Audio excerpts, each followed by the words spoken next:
दुनिया के लगभग 200 मुल्क हैं। वो हमसे उम्मीद करते होंगे कि भाई हिंदुस्तान क्या बोल रहा है।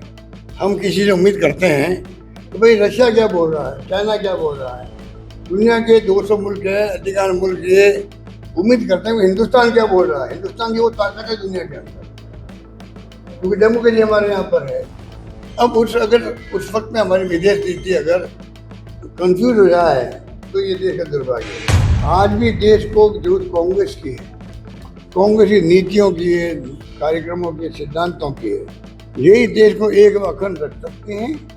इंदिरा गांधी जी की हत्या हो गई, राजीव गांधी हत्या हो गई, आज़ादी पहले कितने लोगों की हत्या हुई, या फांसी के फंदे में चढ़ गए होंगे, या उन्होंने जेलों में बंद रहे होंगे।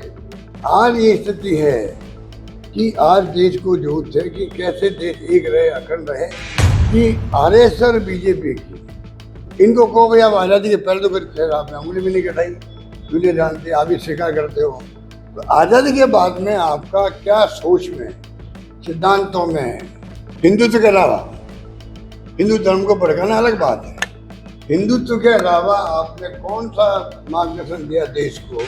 संजय गांधी के प्रोग्राम बताए, राजीव गांधी के क्रांति का निर्णय बताया मैंने आपको, नरसिम्हा जी वक्त में उदारीकरण हुआ वो बताया मैंने आपको, मनमोहन सिंह जी ने क्रांतिकारी कदम उठाए, दुनिया जानती है। आज सबसे बड़ी प्रॉब्लम जो देश में खड़ी हुई है, धर्म के नाम ने आपने बंटवारा कर दिया, हिंदू धर्म का आपने भड़का दिया। चुनाव जीतने के लिए आप काफ़ी हद तक कामयाब हो गए, पर देश की दशा तय करने में आपका क्या योगदान है बताओ। देश मुल्क खुल के हमारे साथ क्यों नहीं आया। पाकिस्तान के साथ में 2-3 मुल्क हो गए, चाइना भी हो गया, हमारे साथ क्यों नहीं आए। तुर्की हो गया उनके साथ में, हमारे साथ में हिंदुस्तान में दुनिया का कोई मुल्क, बल्कि रशिया भी जो था हमारा मित्र है, वो भी चुप हो गया। ये तो हमें बहुत बड़ा धक्का लगा। मैं अमेरिका के तो हम जानते हैं नीति क्या है। तो कहने का मतलब ये है कि देश में, दुनिया में जो कुछ हो रहा है, हमारे मुल्क की एक अलग पहचान है, क्योंकि सबसे बड़ा डेमोक्रेसी हमारे मुल्क के अंदर दुनिया की। हमारी जिम्मेदारी है कि हम जिम्मेदारी को निभाएं। दुनिया के लगभग 200 मुल्क हैं, वो हमसे उम्मीद करते होंगे कि भाई हिंदुस्तान क्या बोल रहा है। हम किसी से उम्मीद करते हैं कि भाई रशिया क्या बोल रहा है, चाइना क्या बोल रहा है। दुनिया के 200 मुल्क हैं, अधिकांश मुल्क ये उम्मीद करते हैं कि हिंदुस्तान क्या बोल रहा है। हिंदुस्तान की वो ताकत है दुनिया के अंदर, क्योंकि डेमोक्रेसी हमारे यहाँ पर है। अब अगर उस वक्त में हमारी विदेश नीति अगर कंफ्यूज हो जाए तो ये देश का दुर्भाग्य होगा। और अभी कंफ्यूज लग रही मुझे, तो ये मैं कह सकता हूँ। सर ये बात तो मैंने इसलिए बोली है कि जब कांग्रेस की सत्ता में जाए, आज मोदी जी हो, तीसरी बार जीत गए हों, पर आज भी देश को जरूरत कांग्रेस की है, कांग्रेस की नीतियों की है, कार्यक्रमों की, सिद्धांतों की है। यही देश को एक अखंड रख सकते हैं। इंदिरा गांधी जी की हत्या हो गई, राजीव गांधी हत्या हो गई, आज़ादी पहले कितने लोगों की हत्या हुई, या फांसी के फंदे में चढ़ गए होंगे, या उन्होंने जेलों में बंद रहे होंगे।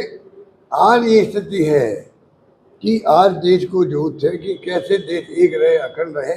धर्म के नाम पे, जाति के नाम पे राजनीति हो रही है, दुनिया में भी ही हो रहा है, दुनिया में भी ही हो रहा है। तो देश की दिशा में जाएगा, ये चिंता कैसे होना चाहिए। ये बात मैं फिर कहना चाहूँगा आपको, फिर बोला मैंने कि आरएसएस और बीजेपी की इनको कहो भाई आप आज़ादी के पहले तो फिर खैर आपने उंगली भी नहीं कटाई, दुनिया जानते, आप भी स्वीकार करते हो। तो आज़ादी के बाद में आपका क्या सोच में, सिद्धांतों में, हिंदुत्व के अलावा हिंदू धर्म को भड़काना अलग बात है, हिंदुत्व के अलावा आपने कौन सा मार्गदर्शन दिया देश को। कुछ सिद्धांत दिए, कुछ प्रोग्राम दिए, जैसे मैंने बताया संजय गांधी के प्रोग्राम बताए, राजीव गांधी के क्रांति का निर्णय बताया मैंने आपको, नरसिम्हा जी वक्त में उदारीकरण हुआ वो बताया मैंने आपको, मनमोहन सिंह जी ने क्रांतिकारी कदम उठाए, दुनिया जानती है। ये बदनाम कर दिया 2G स्पेक्ट्रम में और कोलगेट में, वो कहाँ गया कोलगेट और स्पेक्ट्रम। ये तमाम बातें हम देख रहे हैं कि कांग्रेस ही सोचती, इनकी सोच बताए तुमने क्या किया है। बड़ी बड़ी बातें करना, लच्छेदार भाषण देना, और भाषण के बाद में आप जनता को गुमराह कर देते हो हिंदुत्व के नाम पे। आज सबसे बड़ी प्रॉब्लम जो देश में खड़ी हुई है, धर्म के नाम ने आपने बंटवारा कर दिया, हिंदू धर्म का आपने भड़का दिया। चुनाव जीतने के लिए आप काफ़ी हद तक कामयाब हो गए, पर देश की दशा तय करने में आपका क्या योगदान है, बताओ देश को। देखिए, ये तो और क्या कहेंगे, और क्या कहेंगे। हमेशा फंसे रहे हैं। जब कभी दुनिया में युद्ध हुआ है, चाहे हमारे पड़ोसी मुल्क में बांग्लादेश में क्यों नहीं हो, बांग्लादेश के जो हिंदू लोगों को जो दुर्दशा कर रहे थे वहाँ के लोग, जब शेख हसीना आ गई हिंदुस्तान में, तो कितने स्टेप उठाए गए भारत सरकार ने इन हिंदुओं को बचाने के लिए। जहाँ युद्ध होगा, तकलीफ होगी, भारत सरकार की ड्यूटी है उनको लाने की। सोनिया गांधी ने पब्लिक इंटरेस्ट में, देश के हित के अंदर जो कुछ कहा, वो देश हित में कहा। स्थिति स्पष्ट होनी चाहिए, स्थिति स्पष्ट होनी चाहिए। और कन्फ्यूजन से देश को नुकसान है, सब तरह से देश की प्रतिष्ठा को नुकसान है। मैंने कहा, इतना बड़ा लोकतंत्र मुल्क है, लोग उम्मीद करते हैं हमसे। ये तमाम बातें जो है सोनिया गांधी जी ने सोच समझ के कहा, इसीलिए बेचैन हो गई बीजेपी में इतनी बेचैनी फैल गई है, तो वो सोशल मीडिया के माध्यम से, टीवी के माध्यम से जो चाहते हैं वो उनका विश्लेषण करवा रहे हैं। जबकि जो सकारात्मक सोच वाले लोग हैं वो अच्छे ढंग से विश्लेषण कर रहे हैं सोनिया जी के आर्टिकल का, और तो तारीफ भी कर रहे हैं। सर, किरोड़ीलाल मीणा लगातार अलग अलग जिलों में जाकर छापेमार कार्रवाई कर रहे हैं और नकली खाद, यूरिया आदि को पकड़ भी रहे हैं। सरकार के मंत्री लगातार जा रहे हैं। अब ये तो नई अप्रोच है, तो इसके बारे में तो मुख्यमंत्री जी, उनकी कैबिनेट फैसला करे कि सभी मंत्री निकल जाए, फिर तो राजस्थान के अंदर अपने अपने विभागों की छापेमारी करने लग जाए। करोड़ मिला अकेला क्यों फिर रहे हैं? मुख्यमंत्री जो छापा डालने के लिए दे देगा, उनके अभी भी विभागों के मंत्री हो जाए, उनकी ड्यूटी है ना। अगर खुद छापा डालने का अगर परंपरा होती कि बजाय इसके कि अधिकारी लोग पहले तय करते हैं, रेखी करते हैं, जानकारी लेते हैं, उसके बाद में कोई जाके छापा डालता है, छापा डाल के कोई कार्रवाई भी होती है आगे। तो ये तमाम काम ब्यूरोक्रेसी का काम है, विभागों का काम है। वो देखते हैं और पुख्ता रिपोर्ट मिलने के बाद में फिर कार्रवाई, जो एजेंसी बनी हुई है, चाहे एंटी करप्शन ब्यूरो हो, चाहे वो विभाग के खुद के सीबीसी होते हैं, विजिलेंस कमिश्नर होते हैं, उनके काम होता है।